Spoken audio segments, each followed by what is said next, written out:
I just did a video on trying to sell your business as for an entrepreneur. What happens is when an entrepreneur starts his life or her life, very few people want to join them. Nobody from IIT and IIM or a chartered accountant wants to join a startup and get a 3 lakh rupee salary today.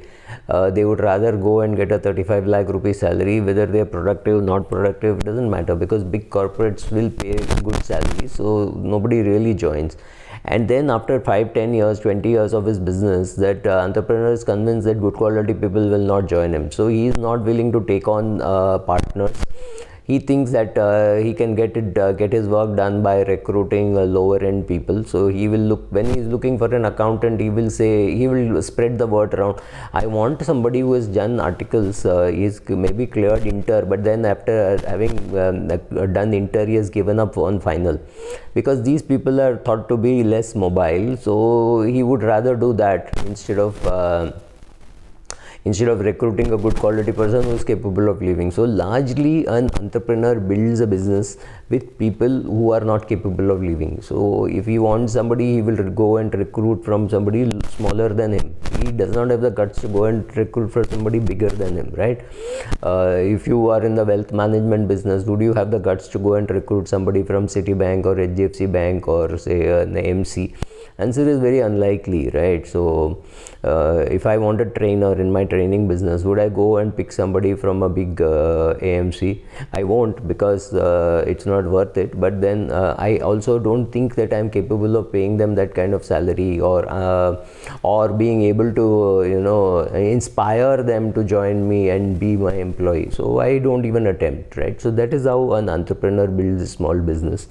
Then when it comes to wanting to retire, wanting to sell the business, he looks around and he finds that his daughter is telling him, go take a walk, I am qualified and I am planning to go abroad or whatever. The money may be good, right? So but the daughter or son are not interested in the business. They see him struggling.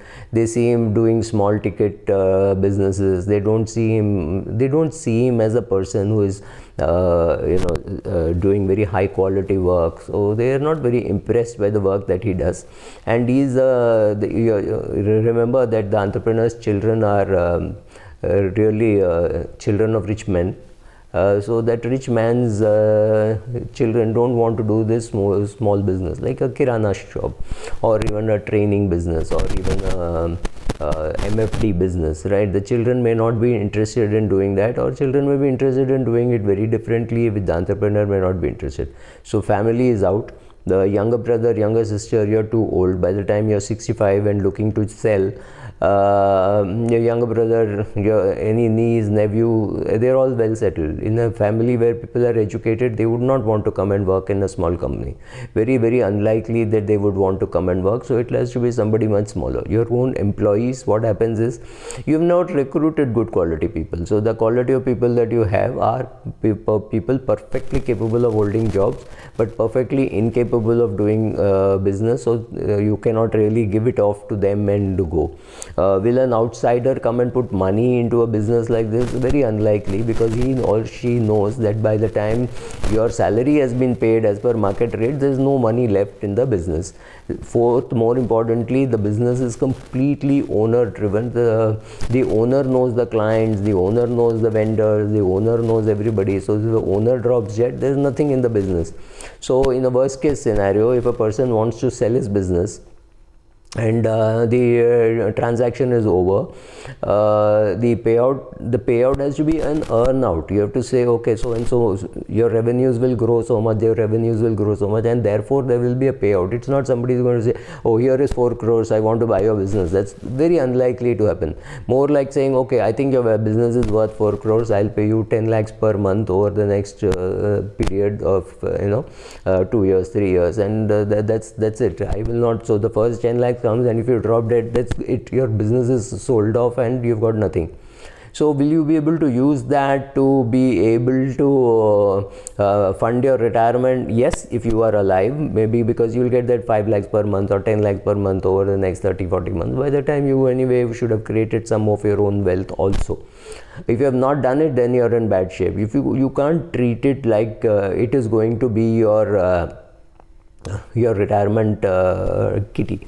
So what really does happen when an entrepreneur tries to sell his or her business, typically entrepreneurial style, he will try to go on his own. He will not try to seek the help of anybody, any lawyer or any business valuer or somebody, and he has some mental image, oh, I think I should get so much because so and XYZ sold his business at such and such a price, and they will push it to the maximum extent possible, that hoping that if I drop dead today, like if I'm 62 and if I drop dead today, I don't have to think about it, let somebody else worry about it.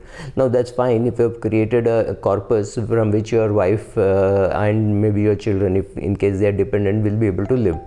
So if I think I need say 10 crores for my retirement and I have created a 10 crore corpus, then I don't have to worry too much about what my business is valued at. But if suppose I need 10 crore for my retirement and I've created 3 crores and I think I'm going to get 20 crores by selling my business, then bad luck, I'm going to get nothing. So what happens to your spouse? How is she going to retire on 3 crores? Search me. I don't think the sole proprietor or the sole proprietor has an answer. And in India, every business is a sole proprietor business. It doesn't matter whether your company is listed, not listed, it's a so-called public limited company, but all are sole proprietor driven.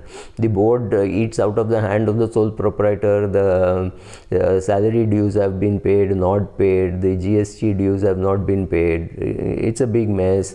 But it is so what are the choices? One is to keep working till you drop dead. Close down the business slowly by paying off the employees, because you tell the employees, okay, those who can leave may have left, but those who can't leave have to be asked to leave. If you have a peon whom you are paying 30,000 per month because he is your man Friday, is your driver, he does all the odd jobs inside the house, right, inside the business, everything he does. So over a period of time you're paying him 30,000 per month. You know that you can get another person for say 8,000 rupees, but well, you're paying 30,000. What do? Slowly you'll have to ask that person to go. You have and that's it. Or if you say, I don't want to compensate anybody for anything, you just walk away. The business and the employees will slowly fade away and die. Some of your customers will call you and you say, nahi sir, main to retire ho gaya, main karta nahi hu. Some of the new clients, at least you stop adding new clients because you are in an exit mode, and that's how life is. But then there is no money left for your retirement. How do you handle that? So best is to go and get a lawyer, go and get a business valuer, ask him or her what is the reasonable reasonable value to get for your business. Recruit new people who you think will capably take care of. Go to some entrepreneur who is in a similar business and say, do you want to take over my business, and get realistic about prices. Best is go give all your contacts, everything, and take a salary from that person, like a handing over, and that's it. Be there for 3 years, 4 years, 5 years. You'll have to kill your ego, you'll have to do all that. And I've seen very many people